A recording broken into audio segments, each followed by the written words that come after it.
Just 90 ರುಪೀಸ್ಗೆ 20 hook ಬರುತ್ತೆ ಅಂತಂದ್ರೆ ತುಂಬಾನೇ ಖುಷಿ ಆಗುತ್ತೆ. ನಾವಿಲ್ಲಿ ಸ್ಟಿಕ್ ಮಾಡಿದೀವ ಅಂತಾನೂ ಕೂಡ ಅನ್ಸಲ್ಲ. ಸ್ವಲ್ಪ ಎಲ್ಲೆಲ್ಲಿಗೆ ಸ್ಟಿಕ್ ಮಾಡ್ಕೊಂಡಿದೀನಿ ಮತ್ತೆ ಅದು ಏನಕ್ಕೆಲ್ಲ ಯೂಸ್ ಆಗಿದೆ ಅಂತಾನೂ ಕೂಡ ಹೇಳ್ತೀನಿ.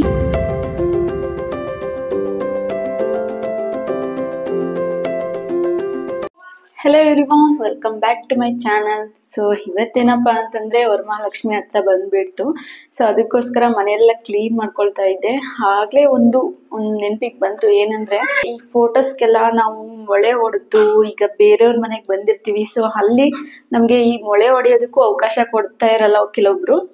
ಸೊ ಈಗ ಸ್ವಂತ ಮನೆ ಆಗಿರ್ಬೋದು, ಸ್ವಂತ ಮನೆಯವರು ಕೂಡ ಈ ಮೊಳೆ ಹೊಡೆದ್ರೆ ಏನಾಗುತ್ತೆ, ಗೋಡೆ ಎಲ್ಲ ಡ್ಯಾಮೇಜ್ ಆಗ್ಬಿಡುತ್ತೆ. ಗೋಡೆ ಡ್ಯಾಮೇಜ್ ಆದಾಗ ನಮಗೂ ಒಂಥರ ಮನ್ಸಿಗೆ ಬೇಜಾರಾಗ್ಬಿಡುತ್ತೆ, ಏನಪ್ಪ ಈ ತರ ಆಗುತ್ತೆ ಅಂತ. ಸೊ ಈ ಬಾಡಿಗೆ ಮನೇಲಿ ಇದ್ರೆ ಓನರ್ಗಳಂತೂ ತುಂಬಾನೇ ರೆಸ್ಟ್ರಿಕ್ಟ್ ಮಾಡಿರ್ತಾರೆ ಎಲ್ಲದಕ್ಕೂ ಕೂಡ.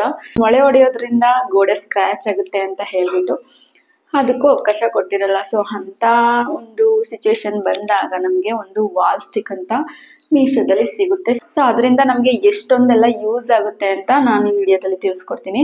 ಮತ್ತೆ ಈ ವಾಲ್ ಸ್ಟಿಕ್ ಅನ್ನ ನಾನು ಏನೇನಕ್ಕೆಲ್ಲ ಯೂಸ್ ಮಾಡ್ಕೊಂಡಿದೀನಿ ಮತ್ತೆ ಎಷ್ಟು ಯೂಸ್ಫುಲ್ ಆಗಿರುತ್ತೆ ಅಂತಂದ್ರೆ, ಮತ್ತೆ ಗೋಡೆ ಮಾತ್ರ ಒಂದ್ ಸ್ವಲ್ಪನೂ ಸ್ಕ್ರಾಚ್ ಆಗಲ್ಲ. ಸೊ ಅಷ್ಟು ಚೆನ್ನಾಗಿರುತ್ತೆ. ಸೊ ಅದನ್ನ ನಾನು ಮುಂಚೆ ಪರ್ಚೇಸ್ ಮಾಡಿದ್ದು ಅಂದ್ರೆ 1 ಮಂತ್ ಬ್ಯಾಕ್ ನಾನು ಪರ್ಚೇಸ್ ಮಾಡ್ಕೊಂಡಿದ್ದೆ. ಸೊ ಅದನ್ನ ತಿಳಿಸಿಲ್ಲ, ನಾನು ಯಾವುದೇ ವಿಡಿಯೋದಲ್ಲಿ ಹಾಕಿಲ್ಲ. ಸೊ ಇವತ್ತು ನಾನು ಅದ್ರ ಬಗ್ಗೆ ಹೇಳೋಣ ಅಂತ ಅನ್ಕೊಂಡೆ. ಏನಂದ್ರೆ ನಾನು ಮನೆ ಕ್ಲೀನ್ ಮಾಡ್ತಿದ್ನಲ್ಲ, ಸೊ ಹಾಗೆ ನೆನಪಿಗೆ ಬಂತು, ಹೇಳ್ಬೇಕು ಅನಿಸ್ತು. ಮತ್ತೆ ಅದನ್ನ ತೋರಿಸ್ಕೊಡ್ತೀನಿ ಇವಾಗ ಹೇಗಿದೆ ಅಂತ.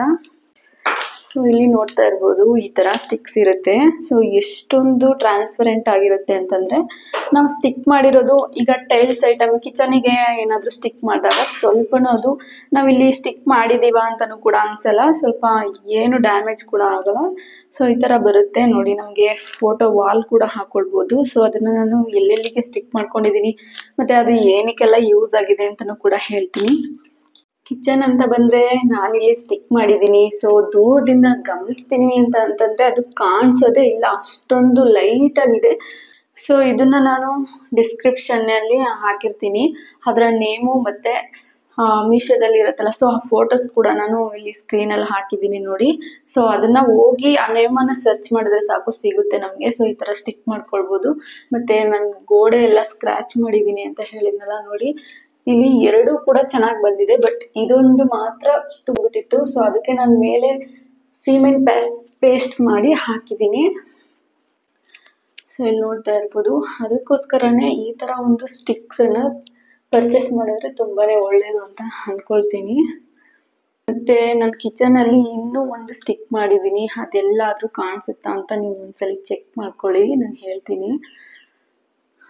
ಮತ್ತೆ ಇಲ್ಲಿ ನೋಡ್ತಾ ಇರ್ಬೋದು, ನಾನಿಲ್ಲಿ ಸ್ಟಿಕ್ ಮಾಡಿದೀನಿ, ಅದೇನಾದ್ರೂ ನಿಮ್ಗೆ ಕಾಣಿಸುತ್ತಾ ನೋಡಿ, ಎಷ್ಟು ಲೈಟ್ ಆಗಿದೆ. ಸೊ ಇದನ್ನ ನಾವು ಸ್ಟಿಕ್ ಮಾಡ್ಕೊಂಡು ಎಷ್ಟೇ ವೆಯ್ಟ್ ಇದ್ರು ಅದನ್ನ ತಡೆಯುತ್ತೆ ಅದು. ಸೊ ಅದಕ್ಕೋಸ್ಕರನೇ ಈ ತರದೊಂದು ಸ್ಟಿಕ್ ಅನ್ನ ತರಿಸ್ಕೊಂಡು ಪೇಸ್ಟ್ ಮಾಡ್ಕೊಂಡಿದ್ದೀನಿ. ಮತ್ತೆ ಇಲ್ಲಿ ಕೆಳಗಡೆ ಒಂದು ಹಾಕಿದ್ದೀನಿ. ಇವೆಲ್ಲ ಏನಂದ್ರೆ ಎಷ್ಟೇ ನೀರು ಬಿದ್ರೂ ಕೂಡ ಏನು ಪ್ರಾಬ್ಲಮ್ ಆಗಲ್ಲ. ಮತ್ತೆ ನಾವು ಸ್ಟವ್ ಹತ್ರನೂ ಸ್ಟಿಕ್ ಮಾಡ್ಕೊಳ್ಬೋದು, ಆವಾಗ ಎಷ್ಟೇ ಕಾವು ಬಂದ್ರು ಅದಕ್ಕೆ ಏನು ಪ್ರಾಬ್ಲಮ್ ಆಗಲ್ಲ.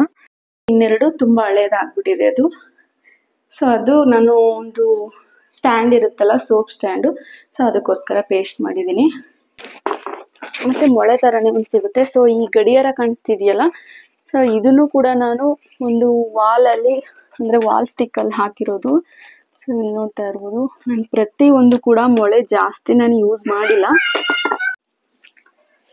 ಮತ್ತೆ ನೋಡ್ತಾ ಇರ್ಬೋದು, ಹ್ಯಾಂಗಿಂಗು ಮತ್ತೆ ಲಾಕ್ ಮಾಡೋದು. ಸೊ ಇನ್ನೊಂದು ಮೊಳೆ ತರಾನೇ ಇರುತ್ತಲ್ಲ, ಅದು ನನ್ನ ಹತ್ರ ಖಾಲಿ ಆಗಿದೆ. ಇಲ್ಲಿ ನೋಡ್ತಾ ಇರ್ಬೋದು, ಇದು ಹ್ಯಾಂಗಿಂಗು. ಸೊ ಇದನ್ನ ಈ ತರ ಸ್ಟಿಕ್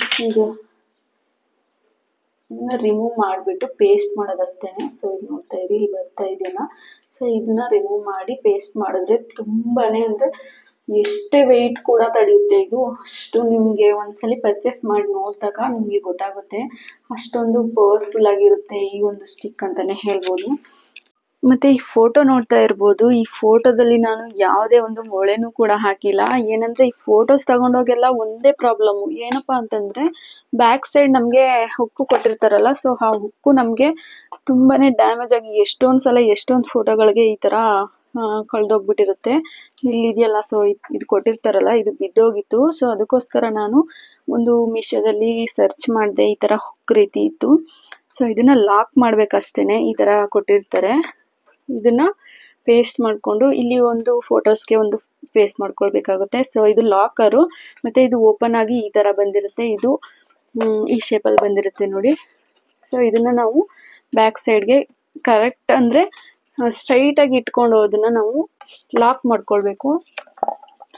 ಸೊ ಇವಾಗ ನಾನು ಲಾಕ್ ಮಾಡ್ತೀನಿ ನೋಡಿ ಅದನ್ನು. ಈ ಥರ ನಾವು ಲಾಕ್ ಮಾಡ್ಕೊಳ್ಬೇಕು. ಸೊ ಅದು ಕ್ಯಾಮ್ರಾಗೆ ಸರಿಯಾಗಿ ಕಾಣಿಸ್ತಿಲ್ಲ. ಸೊ ಇಷ್ಟು ಪೇಸ್ಟ್ ಮಾಡಿದ್ರೆ ಕರೆಕ್ಟಾಗಿ ಕುತ್ಕೊಳ್ಳುತ್ತೆ. ಮತ್ತೆ ಇಲ್ಲಿ ವಾಶ್ರೂಮಲ್ಲಿ ನೋಡ್ತಾ ಇರ್ಬೋದು. ಸೊ ಈ ಒಂದು ಸೋಪ್ ಸ್ಟ್ಯಾಂಡ್ ಇದೆಯಲ್ಲ, ಸೊ ಇದನ್ನು ಕೂಡ ಈ ಥರ ಒಂದು ಪೇಸ್ಟ್ ಮಾಡ್ಕೊಂಡಿದ್ದೀನಿ ನೋಡಿ. ಎಷ್ಟು ಟ್ರಾನ್ಸ್ಪರೆಂಟ್ ಆಗಿ ಕಾಣಿಸ್ತಾ ಇದೆ, ಅದು ಕಾಣಿಸ್ತಾನೆ ಇಲ್ಲ, ಅಷ್ಟೊಂದು ಟ್ರಾನ್ಸ್ಪರೆಂಟ್ ಆಗಿದೆ. ಸೊ ಇದನ್ನ ನಾವು ಈ ಥರ ಲಾಕರ್ ಕೊಟ್ಟಿರ್ತಾರೆ. ಈ ಒಂದು ಸೋಪ್ ಬಾಕ್ಸನ್ನು ಪರ್ಚೇಸ್ ಮಾಡಿದಾಗ ಈ ಥರ ಹುಕ್ ಎಷ್ಟು ಯೂಸ್ ಆಗುತ್ತೆ ನೋಡಿ. ಸೊ ಇದನ್ನ ಈ ಥರ ಹಾಕಿ ಲಾಕ್ ಮಾಡೋದಷ್ಟೇ. ಸೊ ಎಷ್ಟೆಲ್ಲ ಯೂಸ್ ಮಾಡ್ಕೊಂಡಿದ್ದೀನಿ ಅಂತ ನೋಡ್ಬೋದು ನಮ್ಮ ಮನೆಯಲ್ಲಿ. ಈ ಥರ ನೋಡಿ, ಈ ವಾಲ್ ಹುಕ್ ಏನಿದೆ ಇದು ಡಿಫ್ರೆಂಟ್ ಆಗಿದೆ. ಸೊ ಈ ಥರ ಬೇಕಂದರೆ ಈ ಥರನೂ ಕೂಡ ಪರ್ಚೇಸ್ ಮಾಡ್ಕೊಳ್ಬೋದು. ಇದು ಶಾಪಲ್ಲಿ ತಗೊಂಡಿದ್ದು.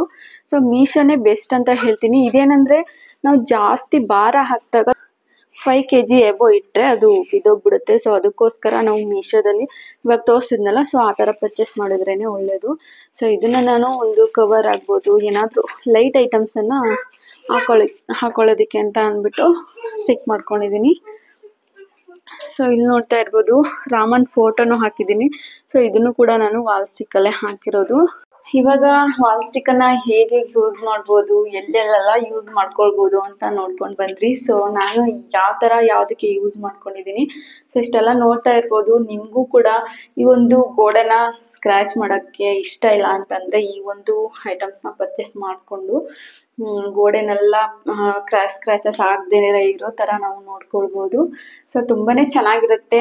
ಎಷ್ಟೇ ವೆಯ್ಟ್ ಆದರೂ ಕೂಡ ಅದು ತಡೆಯುತ್ತೆ. ಸೊ ಅದಕ್ಕೋಸ್ಕರನೇ ನಾನು ಈ ಒಂದು ವಾಲ್ ಸ್ಟಿಕ್ ಎಷ್ಟೆಲ್ಲ ಯೂಸ್ ಆಗುತ್ತೆ ಅನ್ನೋದಕ್ಕೋಸ್ಕರನೇ ನಾನು ಈ ವಿಡಿಯೋದಲ್ಲಿ ತಿಳಿಸ್ಕೊಟ್ಟಿದ್ದೀನಿ. ಮತ್ತೆ ಈ ಒಂದು ವಾಲ್ ಸ್ಟಿಕ್ದು ಪ್ರೈಸ್ ಹೇಳೋದನ್ನೇ ಮತ್ತೆ, ವಾಲ್ ಸ್ಟಿಕ್ದು ಪ್ರೈಸ್ ಎಷ್ಟಪ್ಪ ಅಂತ ಅಂದರೆ 95, ಜಸ್ಟ್ 95 ರುಪೀಸ್.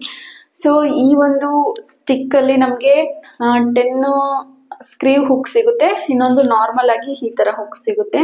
ಸೊ 10 ಎರಡು ಕೂಡ 10 ಸಿಗುತ್ತೆ. ಅಷ್ಟಕ್ಕೆ ನಮಗೆ 95 ರುಪೀಸ್. ಟೋಟಲ್ ಆಗಿ 20 ನಮಗೆ ಬರುತ್ತೆ ಹುಕ್ಕು. ಸೊ ಇದನ್ನು ಆನ್ಲೈನಲ್ಲಿ ಪರ್ಚೇಸ್ ಮಾಡಿಕೊಂಡ್ರೆ ನಮಗೆ ಎಷ್ಟು 20 ಅಂದರೆ ನಾವು 20ನೂ ಯೂಸ್ ಮಾಡ್ತೀವ. ಸೊ ಅದರಲ್ಲೂ ನಮಗೆ ಇನ್ನೂ ಬಾಕಿ ಉಳಿಯುತ್ತೆ, ಅದನ್ನು ಬೇರೆ ಕಡೆ ಯೂಸ್ ಮಾಡ್ಕೊಳ್ಬೋದು. ಜಸ್ಟ್ 90 ರುಪೀಸ್ಗೆ 20 ಹುಕ್ ಬರುತ್ತೆ ಅಂತಂದರೆ ತುಂಬಾ ಖುಷಿಯಾಗುತ್ತೆ. ಸೊ ಇದನ್ನು ಪರ್ಚೇಸ್ ಮಾಡಿಕೊಂಡು ಈ ಒಂದು ಬಾಡಿಗೆ ಮನೆಯಲ್ಲಿ ಇರ್ಬೋದು, ಸ್ವಂತ ಮನೆಯಲ್ಲಿ ಇರ್ಬೋದು, ಒಳೆನ ಜಾಸ್ತಿ ಹಾಕೋದ್ರಿಂದ ಗೋಡೆ ಡ್ಯಾಮೇಜಸ್ ಆಗ್ಬೋದು. ಸೊ ಅದಕ್ಕೋಸ್ಕರನೇ ಜಾಸ್ತಿ ಈ ಒಂದು ಹುಕ್ಕನ್ನು ಬಳಸಿ ಅಂತ ಹೇಳ್ತೀನಿ.